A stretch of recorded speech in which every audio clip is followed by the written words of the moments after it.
नमस्कार and welcome to all of you in Global Lookout. दोस्तों, हाल में ही सिलिकॉन वैली बैंक का जो पूरा फेलियर है उसकी न्यूज़ आपके सामने आई थी। मैंने भी उस पर वीडियो बनाया था, लिंक मैं उसका डाल दूंगा डिस्क्रिप्शन में, वो भी जाके देखिए आप लोग। उसके अलावा हुआ क्या कि एक और बैंक यूएसए का जिसका नाम है सिग्नेचर बैंक, वो फेल कर गया है। और इन दोनों बैंक के अलावा, सिलिकॉन बैंक और सिग्नेचर बैंक के अलावा, लास्ट वीक एक और यूएसए का बैंक जिसका नाम था सिल्वर गेट बैंक, वो भी फेल कर गया था। तो यहाँ कंफ्यूज मत होना आप लोग। इस वीक ये जो दो बैंक फेल किए वो है सिलिकॉन वैली बैंक और सिग्नेचर बैंक, और सिल्वर गेट बैंक जो था वो लास्ट वीक फेल किया था। अब हुआ क्या है कि जैसा कि मैंने आप लोग को बताया था कि ये जो सिलिकॉन वैली बैंक का फेलियर है ये यूएसए का दूसरा सबसे बड़ा बैंक फेलियर है। इससे पहले 2008 के फाइनेंशियल क्राइसिस के बारे में आप लोग ने सुना होगा। तो उस टाइम पे जो बैंक फेल किया था वो था Washington mutual. Total 307 billion US dollar के एसेट थे इसके पास जब ये फेल किया था। तो उसके बाद ये जो सिलिकॉन वैली बैंक फेल किया, इसके पास टोटल 209 बिलियन यूएस डॉलर के एसेट्स थे। नाउ इसी के बाद तीसरे नंबर पे अगर आप लोग देखोगे तो इस पे आप लोग को मिले सिग्नेचर बैंक का फेलियर, जिसके पास टोटल एसेट थे 118 बिलियन यूएस डॉलर का। तो कहने का मतलब है कि दूसरा सबसे बड़ा बैंक और तीसरा सबसे बड़ा बैंक फेलियर यूएसए का एक ही वीक के अंदर हुआ है, और वो भी सिर्फ 2 दिन के अंदर हुआ है। फ्राइडे को यूएसए की अथॉरिटी ने सिलिकॉन वैली बैंक को शट डाउन कर दिया, और संडे को यूएसए की अथॉरिटी ने ये जो सिग्नेचर बैंक था इसको शट डाउन कर दिया है। और ये दोनों बैंक का फेलियर जो है वो, और इसके अलावा सिल्वर गेट बैंक जो फेल हुआ था लास्ट वीक, उन सब के कारण जो बैंकिंग सेक्टर से यूएसए के पैसा लूज हुआ है उसके अमाउंट को अगर आप लोग देखोगे तो ये 2008 के जो फाइनेंशियल क्राइसिस था लगभग उसी के बराबर पहुंच चुका है। तो इसीलिए जो कंसर्न्स है बैंक्स के फेल होने का लगातार यूएसए में बढ़ता जा रहा है। हालांकि यूएसए की गवर्नमेंट जो है वो अब इसमें एंटर कर चुकी है, वो अलग अलग स्टेप ले चुकी है बाकी बैंक्स के फेलियर्स को रोकने के लिए और अपना जो बैंकिंग सेक्टर है उसकी हेल्थ को मजबूत बनाने के लिए। लेकिन इसके बाद भी पूरे वर्ल्ड में इस पे बात हो रही है और इसको लेके कंसर्न जताया जा रहा है। सिलिकॉन वैली बैंक जो है उसके बारे में तो मैं ऑलरेडी एक वीडियो बना चुका हूँ। इस वीडियो में हम लोग बात करेंगे सिग्नेचर बैंक का जो फेलियर है उसके बारे में। साथ ही साथ हम लोग ये भी देखेंगे कि क्यों ये बैंक जो है वो लगातार एक के बाद एक फेल करते जा रहे हैं यूएसए के, और इसका क्या रिपरकशन हो सकता है पूरे वर्ल्ड में, इंडिया में। और साथ ही साथ ये भी देखेंगे कि ऐसा क्यों कहा जा रहा है कि पूरा इंडिया इस समय हंस रहा है यूएसए पे और यूएसए के बैंक्स पे। तो बहुत कुछ आप लोग को जानने को मिलेगा इस वीडियो में, बस आपको एंड तक बने रहना है। और अगर वीडियो अच्छा लगे तो लाइक, कमेंट, शेयर, सब्सक्राइब जरूर करना। दरअसल हुआ क्या कि ये जो सिग्नेचर बैंक था इसका ज्यादातर एक्सपोजर जो था वो क्रिप्टो सेक्टर में था, यानी कि क्रिप्टो से रिलेटेड जो स्टार्टअप उसमें ये इन्वेस्ट करता था, या फिर वो इन्वेस्टर जो क्रिप्टो करेंसीज में इन्वेस्ट करना चाहते थे उनको ये फैसिलिटी प्रोवाइड करता था, और फिर वो लोग अपना बैंक अकाउंट इसी बैंक में खुलवाते थे इसी फैसिलिटी के लिए। सिल्वर गेट बैंक जो मैंने आप लोग को बताया ना कि जो लास्ट वीक फेल किया था, उसके बाद ये दूसरा सबसे बड़ा बैंक था जो क्रिप्टो करेंसी में इन्वेस्ट करने के लिए फैसिलिटी अपनी प्रोवाइड करता था। और आप लोग को पता होगा कि लास्ट ईयर जो क्रिप्टो सेक्टर उसका क्या हाल हुआ था। क्रिप्टो सेक्टर लास्ट ईयर लगभग कोलैप्स ही हो गया था। कहने का मतलब है कि ये जो सेक्टर है ना डिजिटल एसेट वाला, ये अभी भी बहुत ज्यादा रिस्की है। इसीलिए गवर्नमेंट की अथॉरिटी ने ये देखते हुए कि इसका एक्सपोजर जो है वो बहुत ज्यादा क्रिप्टो सेक्टर में है। दूसरा, ये जो सिलिकॉन वैली वाला जब न्यूज आया कि सिलिकॉन वैली बैंक कोलैप्स कर गया है, वो अपने डिपॉजिटर्स को पैसा नहीं लौटा पा रहा है, तो इस बैंक में भी काफी ज्यादा बैंक रन देखने को मिला, यानी कि डिपॉजिटर इस बैंक से भी अपना पैसा निकालने लगे। पैनिक जो क्रिएट हुआ सिलिकॉन वैली बैंक के फेलियर होने के बाद उसकी वजह से, इसीलिए इसको भी अपने डिपॉजिटर्स को पैसा चुका पाने में दिक्कत आने लगी। ये सब देखते हुए यूएसए की अथॉरिटी ने कि ये जो पैसा है वो भी नहीं चुका पा रहा है, और साथ ही साथ इसका जो एक्सपोजर है वो भी ज्यादा क्रिप्टो करेंसी में है, इसीलिए पहले ही इस बैंक को ओवरटेक कर लिया और इसको शट डाउन कर दिया। क्योंकि 2 बैंक ऑलरेडी फेल हो चुके थे 1-2 वीक के अंदर, और ये भी अगर फेल करता तो यूएसए का जो बैंकिंग सेक्टर है उसमें पूरा सिस्टमेटिक प्रॉब्लम आ जाती, जिसके बाद चांसेस थे कि और भी बैंक एक के बाद एक फेल करते जाते।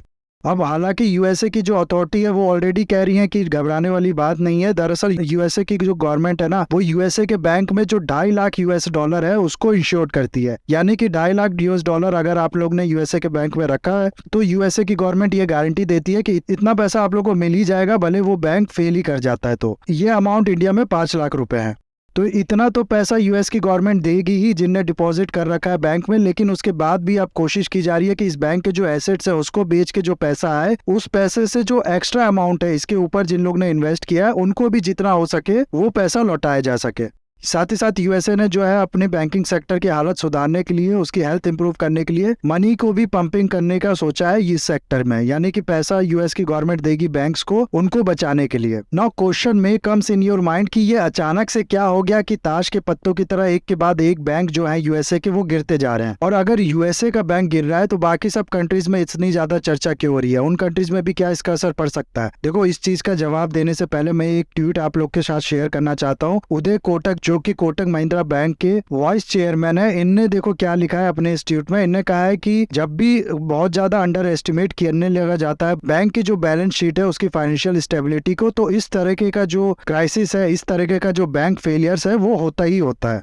ये कहते हैं कि सिर्फ एक साल के अंदर 500 बेसिस पॉइंट यानी कि 5% तक ज्यादा रेपो रेट जो यूएसए की गवर्नमेंट है वो बढ़ा चुकी है, और इसकी वजह से बहुत बुरा असर पड़ा है बैंकिंग सेक्टर पे, इसीलिए इस तरह का क्राइसिस होना ही था। देखो हुआ क्या है ना, अलग अलग रीजन की वजह से, या फिर सीधे सीधे अगर मैं आपसे बोलूं तो रशिया यूक्रेन वॉर की वजह से जो इन्फ्लेशन है वो यूएसए में बहुत तेजी से बढ़ रहा था। सिर्फ यूएसए में ही नहीं बल्कि बाकी सारी कंट्रीज में इन्फ्लेशन जो है वो बहुत तेजी से बढ़ रहा था। ये पूरा चार्ट है, आप लोग यहाँ पर देख सकते हैं कि यूएसए का जो इन्फ्लेशन है वो कैसे फरवरी 2022 के बाद 8% का मार्क जो है वो छूने लगा था। फरवरी 2022 में रशिया ने यूक्रेन को इन्वेड किया, रशिया और यूक्रेन का वॉर शुरू हुआ, और उसके बाद से ये जो इन्फ्लेशन है ये लगातार बढ़ने लगा था। अभी थोड़ा देख रहे हैं हम लोग पिछले कुछ महीनों में कि ये कम आ रहा है, लेकिन फिर भी अभी भी ये इन्फ्लेशन बहुत ज्यादा है। तो जब ये इन्फ्लेशन इतनी तेजी से बढ़ने लगा तो उसके बाद यूएसए की गवर्नमेंट ने इसे कंट्रोल करने के लिए क्या किया, यूएसए का जो फेडरल रिजर्व है उसने अपना रेपो रेट कह लीजिए या इंटरेस्ट रेट कह लीजिए वो बढ़ा दिया, ताकि लोन महंगा हो जाए, लोग लोन लेके अपना खर्चा कम करे, डिमांड कम हो तो चीजों का जो प्राइस है वो भी कम हो जाए, और ऐसे करके इन्फ्लेशन कंट्रोल में आ जाए। लेकिन ऐसे में क्या होता है, जो सिलिकॉन वैली वाला वीडियो था उसमें मैं ऑलरेडी आप लोग को बता चुका हूँ कि जब लोन लेना कम कर देते हैं लोग तो जो बैंक्स है उनका मुनाफा भी कम हो जाता है। अरे बैंक्स जो है वो कमाती कैसे है, वो ऐसे ही ना कमाती है कि आपको लोन देती हैं, उस पर इंटरेस्ट चार्ज करती हैं और वो उनका मुनाफा होता है। लेकिन जब लोग लोन ही नहीं लेंगे तो उनको मुनाफा कहाँ से होगा। दूसरा, जब डिमांड कम होती है तो बिजनेस एक्टिविटी भी कम हो जाती है कंट्री के अंदर, जिसकी वजह से कंपनीज को प्रॉफिट नहीं होता, और प्रॉफिट नहीं होता तो फिर उनके जो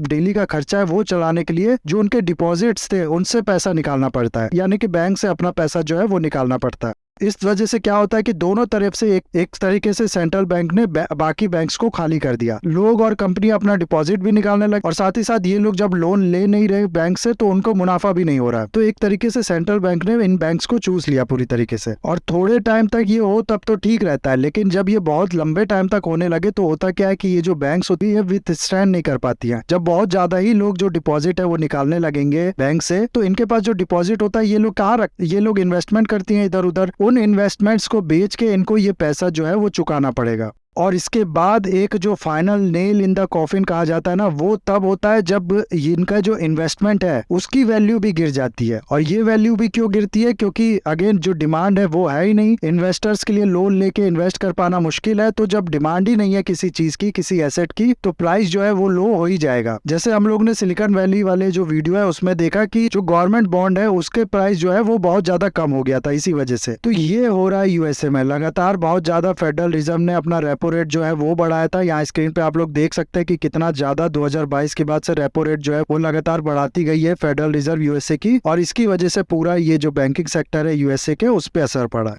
ना इससे अब हम लोग क्या कर सकते हैं कि एज अ वार्निंग ले सकते हैं इंडिया में भी क्या हो रहा है कि पिछले कई टाइम से हमारा जो रिजर्व बैंक ऑफ इंडिया है वो अपना जो रेपो रेट है वो बढ़ाते जा रहा है। तो अभी हालांकि इंडिया की कंपनीज की वो हालत नहीं है, इंडिया के बैंकिंग सेक्टर की वो हालत नहीं है, काफी ज्यादा रिजिलियंट है इंडिया की बैंकिंग सेक्टर, लेकिन फिर भी इसे एज अ वार्निंग लिया जा सकता है। दूसरा जो हम लोग का नेक्स्ट सवाल था कि क्या यूएसए की ये जो बैंक्स हैं इसके फेलियर का असर इंडिया पे भी या फिर बाकी दुनिया भर की कंट्रीज पे भी कर सकता है। देखो इसका जवाब तो मेरे ख्याल से किसी को पूछना ही नहीं चाहिए।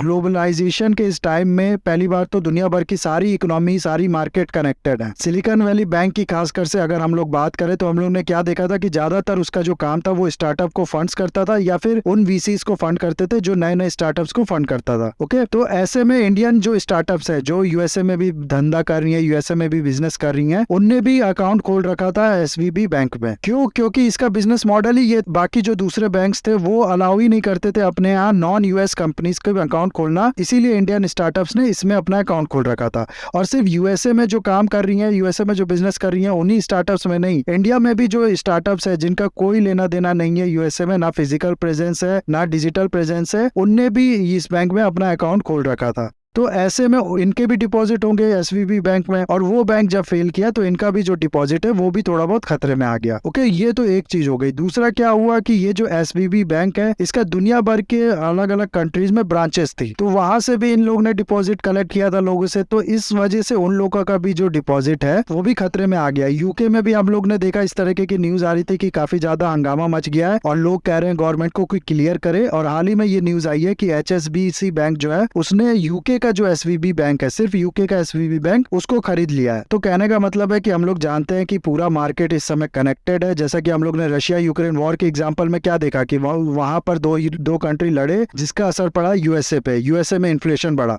और जिसकी वजह से यूएसए में फिर रेपो रेट बढ़ाया, और रेपो रेट बढ़ाया तो वहां के जो बैंक्स हैं वो फेल करने लगे। तो एक तरीके से ये भी कहा जा सकता है कि रशिया की वजह से या रशिया यूक्रेन वॉर की वजह से ये जो बैंक्स है ये फेल कर रहे हैं। खैर, ये तो बहुत दूर की बात हो गई। जो मेन पॉइंट है यहाँ जो मैं बताना चाह रहा हूँ आप लोग को कि हर मार्केट कनेक्टेड है, कहीं पर भी कुछ भी होगा तो दूसरी जगह पे भी उसका असर देखने को मिलेगा। हाल ही में इंडिया के जो आईटी मिनिस्टर है, इसी चीज को देखते हुए उनने एक मीटिंग भी बुलाई है जिसमें उन लोग डिस्कस किया है कि कैसे हम लोग इंडिया के जो स्टार्टअप्स है जो इसकी वजह से इम्पैक्ट कर सकते हैं, जिन पे इस बैंक के फेलियर का असर पड़ सकता है, उनको सपोर्ट किया जाए। तो ये चीज बताती है कि इंडिया में भी इसके बारे में डर है और इसके बारे में भी कंसर्न है। नाउ एक बहुत ही ज्यादा फनी इंसिडेंट हुआ है इंडिया में। इंडिया का दरअसल एक बैंक है एसवीसी बैंक, जिसका full form Shamrao Vithal cooperative bank, और इसके जो कस्टमर है इनने जब ये एसवीबी बैंक की न्यूज सुनी तो इनको काफी ज्यादा डर लगने लगा। इनको लगा कि यही इनका जो बैंक है वही फेल कर गया, तो इसलिए इनके जो कस्टमर्स है उसने लगातार एसवीसी बैंक में कॉल कर करके वहाँ के जो कर्मचारी है उनको परेशान कर दिया है, सिर्फ ये पूछने के लिए कि क्या जो हमारा पैसा है वो सेफ है या नहीं है। तो इस तरीके से जो पैनिक होता है उस पर पूरा मार्केट काम करता है। जहाँ कोई एक बैंक फेल करता है वहीं दूसरे बैंक के भी जो कस्टमर्स होते हैं वो भी अपना पैसा निकालने लगते हैं, क्योंकि उनको लगता है कि किसी भी बैंक में हमारा जो पैसा है वो सेफ नहीं है। ऐसे ही फिर एक बैंक के कोलैप्स से दूसरे बैंक तक ये पहुंचता है और दूसरे बैंक से करते करते ये दूसरे कंट्री के बैंक्स तक पहुंचने लगता है। हालांकि ऐसा बहुत कम केस में होता है, बहुत रेयरली ऐसा होता है, लेकिन जो वर्स्ट केस है वो मैं आप लोग को बता रहा हूँ कि ऐसा भी हो सकता है।